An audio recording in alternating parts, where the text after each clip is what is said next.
Hey everybody, and welcome to another episode of the Packers Select Podcast, your source for all Packers draft content and overall in-season coverage. I am your host, Will Thomas, and today, break out the... God, I wish I had a soundboard. I can go... Bah, bah, bah, bah. Breaking news. We're going to get into a few things, including Brian Gutekunst is a kiss stealin, wheelin, dealin, son of a gun.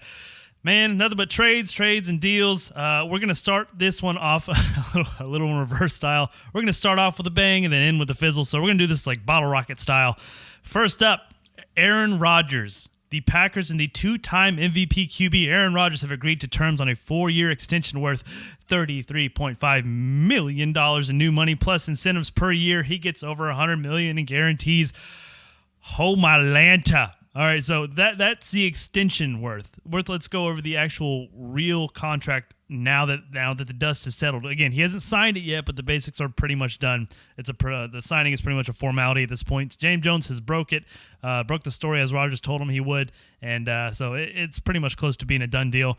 Aaron Rodgers' new deal with the Packers will be worth, this is per Adam Schefter, $176 million to $180 million total per source. Big feature is cash flow, $76 million before end of calendar, over $80 million before St. Patrick's Day next year, and $103 million practically guaranteed per his source. Holy crap. One, yay. Two, part of me believes that the mac and cheese train for Khalil Mack's trade, that's probably a bye-bye. I don't know how this is structured. I obviously see there's a lot of cap that's going to be hit over the next few years, which is good because next year we have plenty of it, which is why I was looking forward towards the offseason.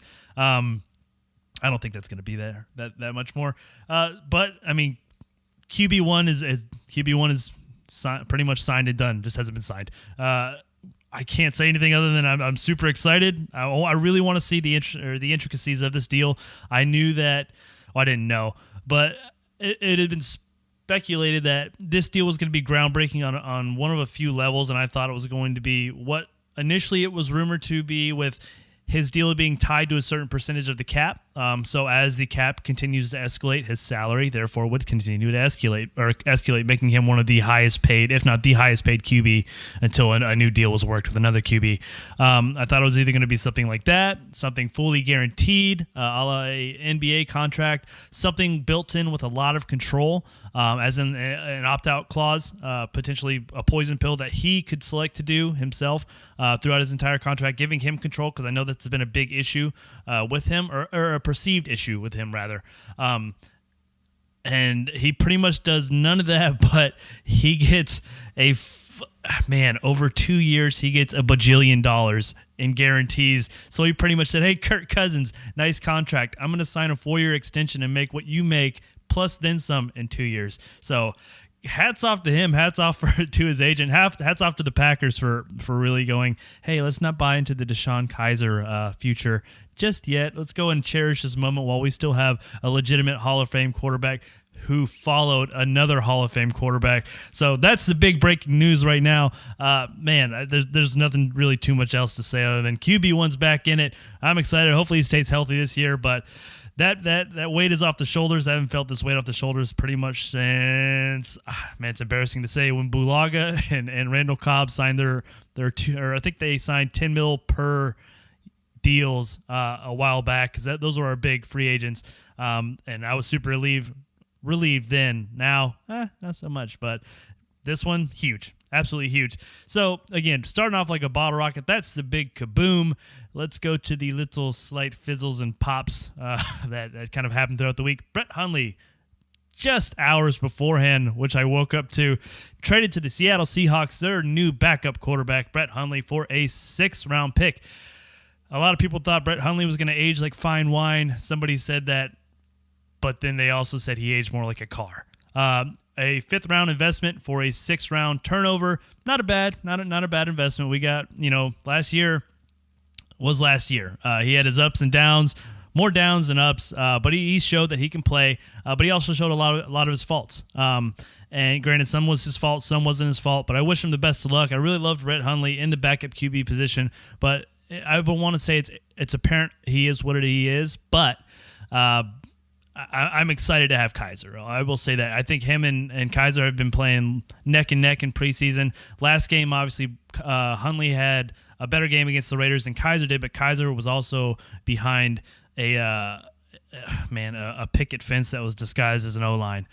Poor Kaiser was running for his life. So I'm excited to see what Kaiser and Tim Boyle will do in the Week 4 preseason game coming up. I'm really excited. I'm curious. I know Boyle was withheld. I was kind of bummed out to see that he was withheld the last game, but now it's kind of evident why. They really wanted to put a showcase on what Hundley and Kaiser can do. That way, one of them was trade bait, and obviously it was Hundley. I don't think they were ever going to have any intention on trading Kaiser because they had such a man crush coming out of the draft with him. But needless to say, Hundley's off. He's now a Seattle Seahawk. You have... Man, it's a whirlwind of QB news today. And then lastly, the big fizzle in this episode. What a way to cap it off. Brian Gutekunst trades for Antonio Morrison. He trades Lindsey Pipkins, who I'm going to miss because he had possibly the greatest Instagram handle of all time. I will let you look that up for PG purposes. I will not say it on this episode of the podcast, but. It's amazing what drafting value or what drafting depth and value can do, because all of a sudden what was a starter last year now becomes a trade piece for better depth at another position we were struggling with. Antonio Morrison, inside linebacker for the Colts, now with the Packers. I got to see him quite often as a Georgia Bulldogs fan. He played for the University of Florida Gators. Boo. I know... A lot was said coming out. He was a 4th-round pick, but a lot was said of him coming out. He had some maturity issues in college, had some off the field incidents.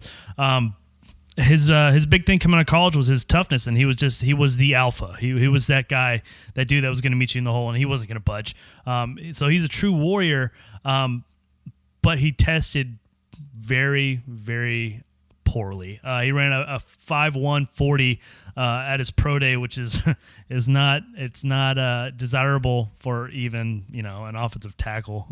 But he was also coming off a few weeks removed from a injury surgery. So I mean, he's still, speed will never be his asset, even if that was still indicative of the surgery that he had, or the injury that he had rather. Speed has never been his asset. He's kind of a more of a thumper, an undersized thumper, kind of like Hawk size. He's 6'1". But I mean, that dude, he's pretty much Jake Ryan minus Jake Ryan's testing, because Jake Ryan tested. I think he ran like a 4.6 coming out of Michigan. Antonio Morrison doesn't have that, but Antonio Morrison does have that meet you in the hole, first and second down backer thumper mentality, and he's going to fight you, which is good. I love nasty, especially in the middle of the defense, whether it's on the line or the linebackers. I've always wanted that guy that I needed a bouncer. It's like how you have in your tight ends, you want your tight end to be equal receiver, but you also want them to have a little bit of nightclub security in them, just to throw people around. You want that to have that, or you want to have that at your middle linebacker position. And Martinez has it, but Martinez is definitely by and large more of a chase backer. He's gonna off the ball guy. He's gonna chase you around, and there's a reason why he's gonna hopefully lead like he did last year, or at least rank up there and leading the league in tackles.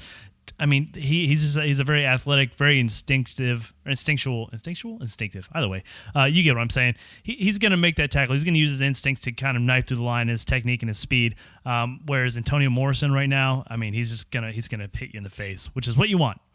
So in case Oren Burks doesn't come back as soon as they hope, they said it's not a major injury with his shoulder popping out before the Raiders game, preseason game. It gives us another viable depth piece. For somebody that may or may not have been cutting Lindsey Pipkins. I mean, there was so many people ahead of him. You have Devon, you have Tremont, you have Jair, you have Josh, you have Kevin King. I mean, those are the top 5. I mean, 3 first and second round picks are within that. Plus, you have the vets of Tremont and Devon.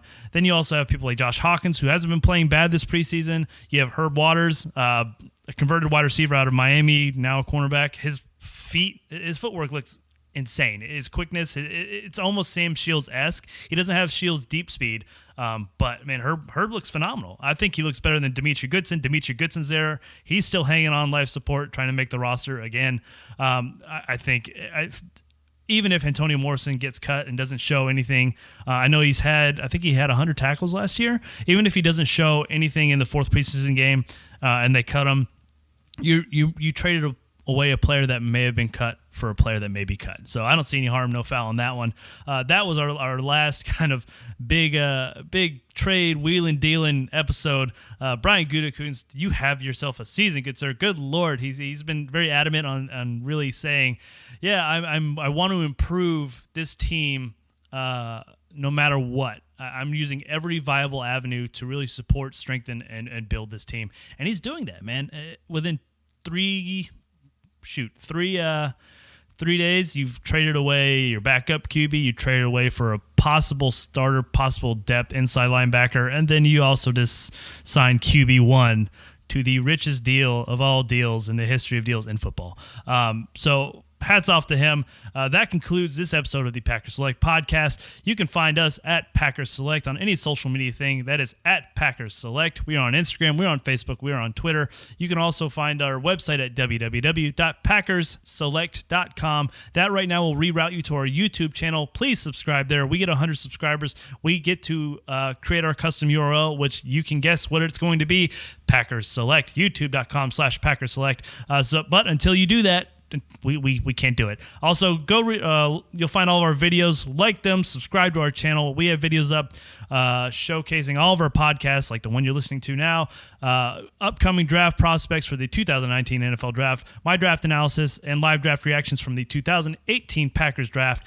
So you get the gist of it. Go there, subscribe, like, share, do all that stuff because it helps us out tremendously. Go follow all of our social media accounts, again, at Packers Select, Instagram, Twitter, Facebook. You got it. This concludes our episode of the Packers Select podcast. See ya.